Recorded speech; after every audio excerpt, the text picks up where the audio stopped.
Hey my YouTube family, welcome back to my channel. আশা করছি আপনারা সবাই খুব ভালো আছেন, সুস্থ আছেন, আর আমিও বেশ ভালোই আছি।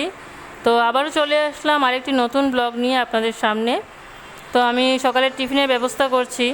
আজকে সকালে টিফিন হবে গিয়ে লুচি আর টমেটো পেঁয়াজ দিয়ে একটা ঝাল ঝাল চাটনি। এই লুচি দিয়ে চাটনিটা খেতে খুব দারুণ লাগে, তো আমরা মাঝে মধ্যে বানাই, তো আজকে শেয়ার করে দিলাম। লুচিটা ভেজে নিচ্ছি, তারপর আমরা সবাই মিলে টিফিনটা করে নেব। তো লুচি আমার হয়ে গেছে, আর আমরা টিফিনও সেরে নিয়েছি, আর হাজব্যান্ডও চলে গেছে, আর ছেলেও টিউশনে চলে গেছে। তো এখন রোদে যে কাপড়গুলো সকালবেলা ধুয়ে দিয়েছিলাম, ওগুলো কোনটা কোনটা শুকিয়েছে দেখছি, যেটা শুকোবে নিয়ে আসবো। কারণ রোদে বেশি সময় আমি কাপড় রাখি না, কারণ রঙটা পুড়ে যায়। এখন রোদটা তো খুব বেশি কড়া, তো কাপড়ের রঙটা পুড়ে যায়, ফেড হয়ে যায়, তাই জন্য আমি নিয়ে আসি। আর এদিকে দেখতেই পাচ্ছ আমি কাপড়গুলোকে সুন্দর করে ভাঁজ করে রেখে দিচ্ছি। তো কাপড়গুলোকে একসাথে ভাঁজ করে রেখে দিলে পরে কুচকায় না, নাহলে রেখে দিলাম আর পরে ভাঁজ করবো করে রেখে দিলে কাপড়গুলো কুচকিয়ে খারাপ অবস্থা হয়ে যায়। তাই আমি কাজটা সময়েই করে নিই। সময়ের কাজটা সময়ে করে নিলে আমাদের কাছে প্রচুর সময় থাকে। আমরা যদি টাইমটা মেনটেন করে সুন্দর করে কাজ করি, একটার পর একটা কাজ যদি আমরা স্টেপ বাই স্টেপ আর টাইম মিলিয়ে করে নিই, তাহলে আমাদের হাতে এত সময় থাকবে যে এই সময়গুলো আমরা আমাদের নিজের কাজে ব্যবহার করতে পারবো। সেই সময়টা হবে নিজের একান্ত সময়, আর এই সময়টাকে আমরা আমাদের কাজে, আমাদের যেভাবে ভালো লাগবে আমরা সেভাবেই সময়টাকে কাজে লাগাতে পারবো। সারাদিন তো রান্নাঘরের কাজ থাকেই, তার ফাঁকেও নিজের জন্য একটু সময় বার করা আমাদের খুব দরকার।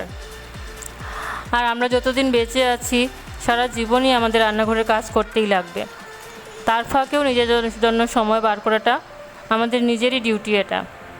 তো চলে আসলাম আবার রান্নাঘরে আমি দুপুরে রান্নার ব্যবস্থা করতে। তো কালকে আবার শুক্রবার, আমাদের নিরামিষ হবে। তো ফ্রিজে কয়েকটা কই মাছ ছিল, তো এই কই মাছগুলো দিয়ে একটা ঝোলের মতো মাখামাখা করে টমেটো পেঁয়াজ দিয়ে করে নিচ্ছি। তো যা বলছিলাম, আমাদের সুন্দর করে ঘরটাকে অর্গানাইজ করে রাখা, তারপর নিজের সব জিনিস জায়গা মতো সুন্দর করে গুছিয়ে রাখা, আর প্রত্যেকটা জিনিস এলোমেলো না করা, আর সুন্দর করে আবার সেই জায়গার জিনিস রেখে দিলে আমাদেরই সুবিধা। তারপর দেখতেও সুন্দর লাগে, যেমন মনটাও ভালো লাগে, আর আমাদের কাজটা করতেও মনটা ফ্রেশ লাগে। যদি রান্নাঘরের কাজগুলো সুন্দর করে আমরা গুছিয়ে করিয়ে রেখে দিই লাস্টে, তাহলে আমাদের কাছে দেখবেন রান্নাঘরটা দেখতেও খুব সুন্দর লাগছে। আর যে সময়টা আমাদের কাছে বেঁচে থাকবে, সেই সময়টার দিকে আমরা নিজের জন্য একটু ব্যবহার করতে পারবো। কারণ দেখবেন বেশিরভাগ সময় আমরা এত কাজ করতে করতে করতে করতে শেষ পর্যন্ত আমাদের কাছে যে একটু সময় থাকে সেটা আমাদের নিজের জন্য ব্যবহার করতে পারি না, মনে হয় যেন একটু রেস্ট করি। কিন্তু সুন্দর মতো ঠিক মতো টাইম টু টাইম মেনটেন করে স্টেপ বাই স্টেপ কাজ করলে আমাদের যে সময়টা আমরা পাবো আমাদের নিজের কাজে ব্যবহার করতে পারবো।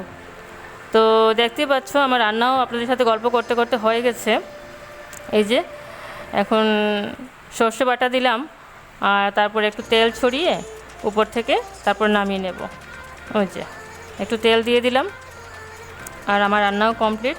এদিকে যে পাট পাতা বলে না, পাট পাতা, তো পাট পাতা দিয়ে বেসন দিয়ে চুবিয়ে ওই বড়া করে নিচ্ছি আর কি, দুপুরের জন্য ডালের সঙ্গে খাওয়া হবে। ডাল বানানোটা আর দেখালাম না, ওই আর কি। এখন ওই যে কুশনগুলো বালিশের মধ্যে লাগিয়ে নিচ্ছি। ওই যে আমার লাগানো হয়ে গেছে। তো দুপুরে খাওয়া দাওয়া শেষ হয়ে গেছে, এখন সন্ধ্যার সময় আমি একটু এগ রোল খাচ্ছি, আমার ছেলে আর আমি। তো টাটা, কাল আবার দেখা হচ্ছে।